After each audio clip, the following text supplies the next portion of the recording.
Have you ever felt that someone around you pretends to like you, but deep down, something doesn't seem right? Small gestures, subtle words, averted glances. What could these people be hiding? Psychology explains that there are clear signs that reveal the truth. And the worst part? Often, these people are closer than you imagine. Today, you'll discover how to decipher these attitudes and understand what's really going on in the minds of those around you. Stay with me until the end, because some of these signs will surprise you. The human mind forgets nothing. It merely files things away. Jung claimed that repressed emotions never disappear, they just find a different way to manifest. What isn't expressed consciously, the unconscious transforms into behavior. Unrecognized anger can become constant irritation. Denied fear can disguise itself as procrastination.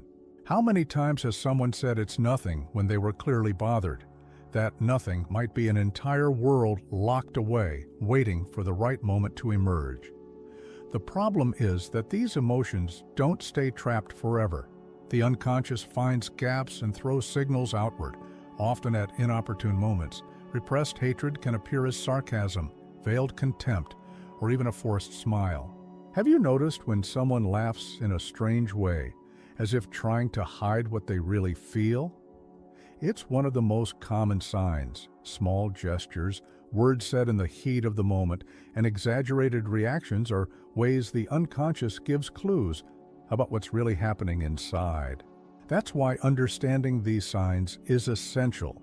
Those who ignore their own emotions end up being controlled by them without realizing it. A good way to start identifying them is to pay attention to emotional triggers. What irritates you without explanation? What kind of comment makes you lose your patience? These reactions say more about you than about others. And it's here that we begin to realize that what we avoid within ourselves may be reflected in our interactions. But what about when this reflection is in others? When what someone feels about you is being masked? The answer might be in the hidden side of personality.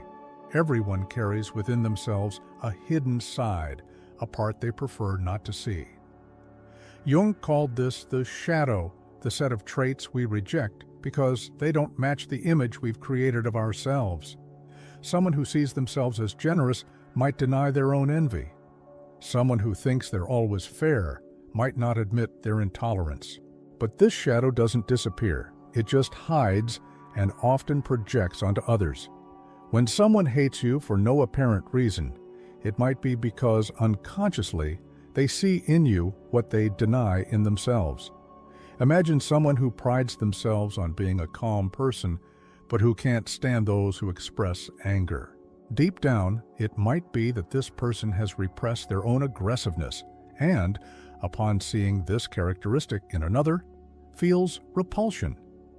This explains why some people seem irritated by your mere existence. Perhaps you're reflecting something they don't want to face. And for their unconscious, it's easier to point fingers than to recognize the problem within themselves. Excessive judgment, unjustified hostility, everything can be a mirror. And what if it's the opposite? What if it's you who feels an inexplicable dislike for someone? This discomfort might be an invitation to look inward and ask yourself, what does this person awaken in me? Often the answer is hidden in the shadow. Recognizing it isn't easy, but it's the first step to not falling into the projection trap. And speaking of projection, there's an even deeper dynamic where someone's hidden feelings turn against you without the person realizing it. The mind has a curious trick. When we don't want to see something within us, we project it onto others.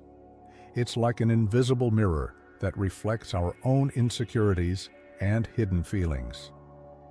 Jung explained that projection happens when a person can't handle their weaknesses and, without realizing it, begins to see them in others. Thus, someone who feels envy might accuse others of being envious. Someone who fears rejection might treat others with coldness first, as if protecting themselves from an abandonment that hasn't even happened. This mechanism is present in all human relationships, but becomes even more evident in how hidden hatred manifests. Have you noticed when someone criticizes you with exaggerated intensity? It might be that deep down, this person is struggling against something they recognize in themselves. An extremely rigid boss might be projecting their own professional insecurity. A colleague who always puts you down might actually be trying to hide their own feelings of inferiority. Projection creates imaginary enemies to avoid the discomfort of self-analysis. The problem is that by believing the problem is always in the other person, they never take responsibility for their own feelings. And you, without realizing it, might end up absorbing this emotional burden, questioning what you did to deserve such hostility. But what if the problem isn't with you? What if this disguised anger is just a reflection of what's hidden in the other person? The body also speaks, and often it reveals what words try to hide. The body speaks even when the mouth lies. Jung knew that the unconscious expresses itself not only in words, but also in subtle gestures, often imperceptible. Small details in body language can reveal a lot about someone's true feelings. A forced smile, a gaze that averts too quickly, tension in the jaw. All of this can be a sign that the person feels something different from what they say. Have you noticed when someone greets you but their tone of voice doesn't match their words? Or when a compliment sounds strange, almost mechanical? These signs are common in relationships where there is repressed resentment. A friend who crosses their arms and slightly leans their body back while you speak might be deep down resisting what they're hearing. A person who avoids you in meetings or responds with short phrases might be hiding discomfort. The eyes, especially, give away much more than we imagine. If someone can never look at you directly or blinks too quickly when talking to you, it might be an indication of discomfort or even guilt. It's not about paranoia, but about observing patterns that repeat. Learning to decipher these clues gives you a huge advantage in daily interactions. If someone always shakes your hand with less firmness than normal, or keeps their lips pressed while listening to you speak, they might be repressing something they don't want to say out loud. Paying attention to these details can help you understand the true dynamic of a relationship. But not all these emotions come in the form of silence or contained gestures. Sometimes they appear masked as irony and sarcasm. Sarcasm may seem harmless, but it's often poison disguised as a joke. Jung said that everything we repress in ourselves finds a way to manifest, and sarcasm is one of the most common ways to discharge hidden feelings without taking responsibility. Acidic comments, jokes that diminish your achievements, and ambiguous compliments are subtle ways to express resentment without confronting it directly. Have you noticed how some people can never simply congratulate you without adding a "but" at the end? Great that you managed to, but then again, even I could do that. These small disqualifications may seem insignificant at the moment, but when they become constant, they start to undermine your confidence. A colleague who always minimizes your ideas with a mocking tone might be hiding disguised envy. A friend who insists on highlighting your flaws, even in a funny way, might be dealing with their own insecurity projected onto you. The problem with sarcasm is that it allows hostility to be launched without the person having to acknowledge their resentment. If you complain, it's just a joke. If you're bothered, the problem is lack of humor. But what if these small barbs are actually a symptom of something deeper? The need to disqualify others often stems from an internal comparison, a silent competition where the other person feels smaller and needs to diminish you to restore their own sense of worth. And when this becomes a constant dispute, the line between healthy rivalry and hidden resentment begins to disappear. Not all competition is healthy. When someone feels they constantly need to outdo you, there might be something deeper at play. Jung explained that the inferiority complex can manifest as an incessant need to prove worth, creating a cycle of comparison and resentment. It's that person who turns any conversation into an implicit duel. If you share something positive about your life, They automatically try to one-up you. If you achieve something, they make a point of minimizing it or saying they could have done better. This need to always be one step ahead might indicate an internal struggle with self-esteem. People who don't feel secure in who they are might develop a pattern of constant rivalry, where your happiness becomes an uncomfortable reminder of what they feel they still don't have. Deep down, it's not about you. It's about the silent war this person is waging with themselves. But that doesn't mean you have to submit to this dynamic. Observing these behaviors helps you differentiate between friendly competition and a draining energy that, in the end, doesn't add anything to you. The problem is that often this rivalry isn't expressed directly. It disguises itself as jokes, criticisms disguised as advice, or even fake support that hides ulterior motives. The way words are said can carry an emotional charge that goes far beyond the literal meaning. And when communication becomes passive-aggressive, the signs of resentment become even more evident. Words carry an energy that goes beyond their literal meaning. Jung understood that human communication is permeated by the unconscious, and it's there that true intention hides. Have you noticed when someone compliments you, but their tone of voice doesn't match the words, or when a "do whatever you want" sounds more like a warning than permission? Passive-aggressive communication is subtle but draining because it conveys a double message: what is said and what is really felt. And often it's in this dissonance that an unexpressed resentment is revealed. This type of behavior can appear in small daily interactions.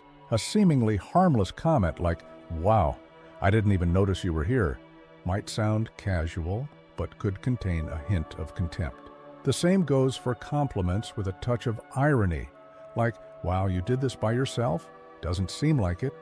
Phrases that on the surface seem positive, but carry a dubious intention. The choice of words, tone, and even the pause between phrases can transform a simple comment into a real psychological weapon. And the impact is real. Passive-aggressive communication wears down relationships, generates insecurity, and can even manipulate your emotional state without you realizing it. When someone uses this type of language, they're not just expressing something. They're trying to exercise control over your perception and emotions. And if this becomes a pattern, you might start to question even your own reactions. But behind this social mask, often what's hiding is a feeling of camouflaged envy. Envy doesn't always manifest in obvious ways. Often, it hides behind polite smiles, subtle compliments, and an apparently friendly posture. Jung described the persona as the mask we wear to fit into society, a carefully constructed character to project the image we want others to see. But this mask can hide conflicting feelings. Someone might pretend to admire you, while deep down, they feel envy for what you represent.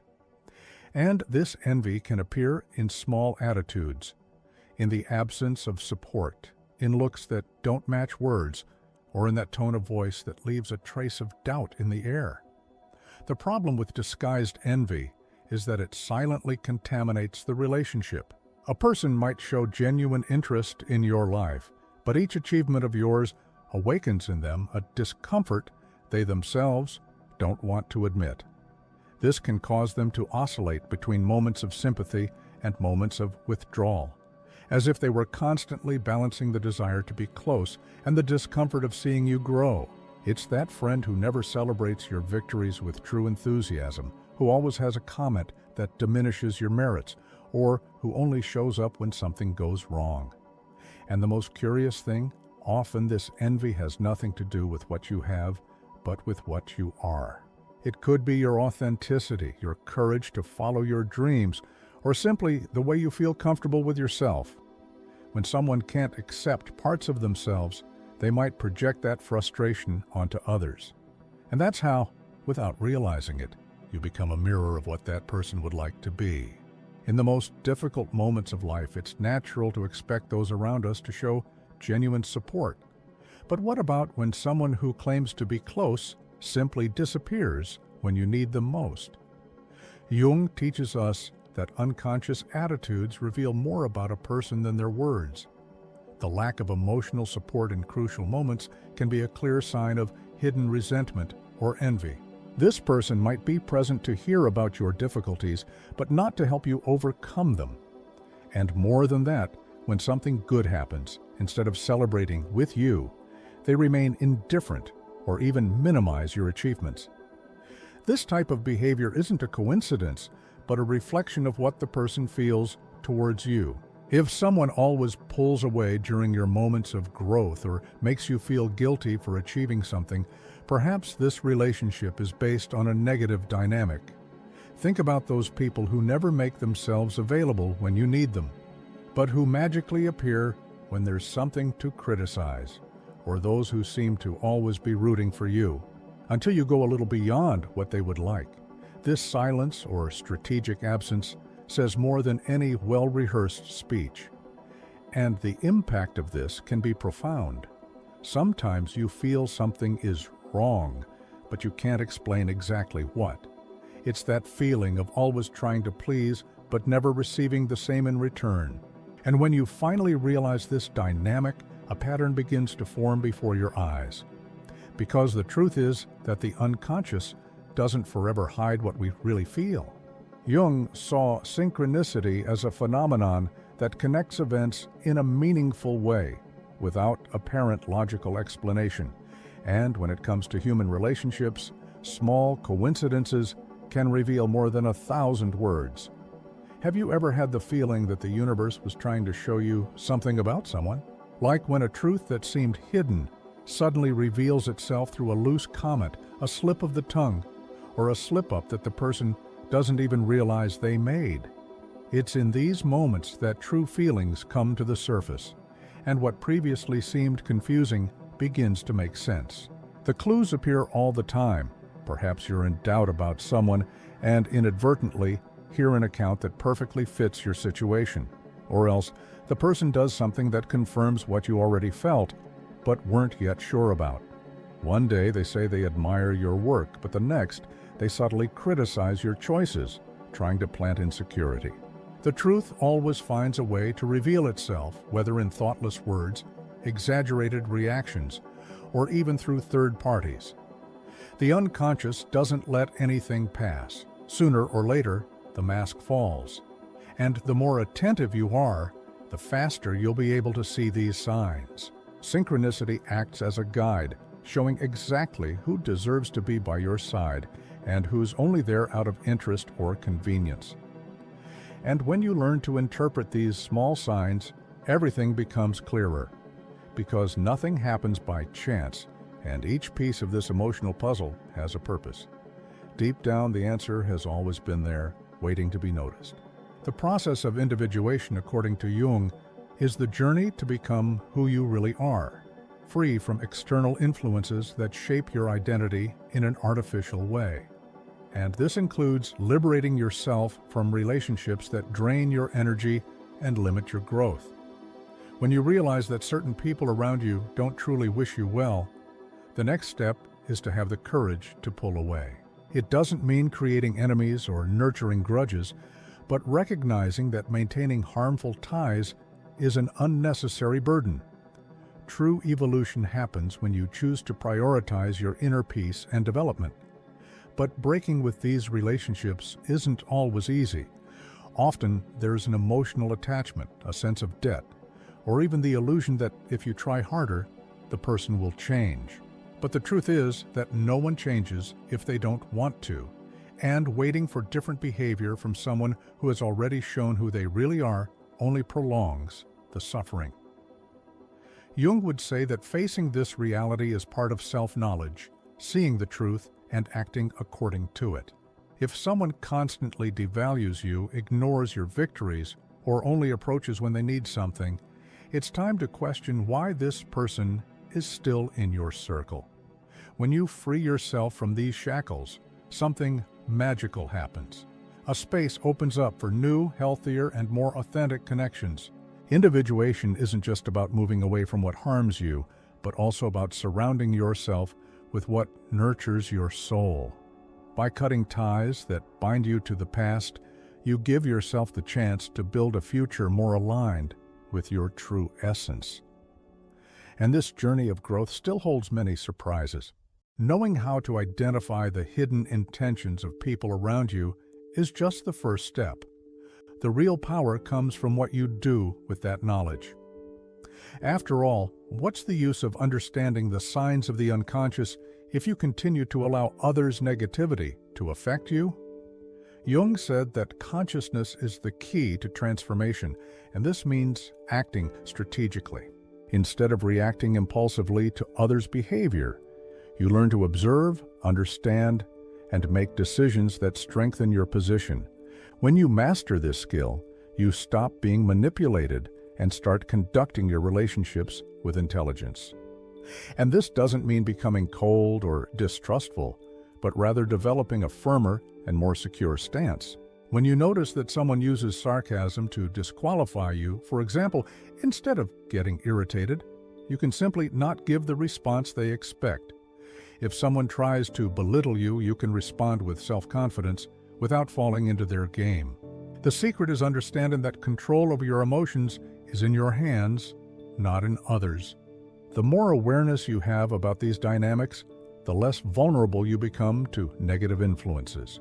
And the most interesting thing is that when you begin to apply this knowledge, your presence changes. You convey security, inspire respect, and naturally drive away those who can no longer manipulate you. This is true personal power. It's not about imposing your will, but about becoming so internally solid that no one can destabilize you anymore. And now that you understand this, the question that remains is, what will you do with this power? Now that you know these signs, what will you do with this knowledge? Will you continue to ignore the subtleties of others' behavior, or will you use this to your advantage? The truth is that when you understand the psychology behind relationships, you stop being manipulated and start seeing hidden intentions with clarity. And more than that, you learn to position yourself to move away from those who don't wish you well and to strengthen bonds with those who are truly worthwhile.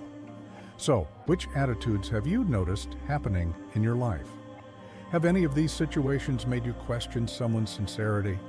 Comment below. I want to know.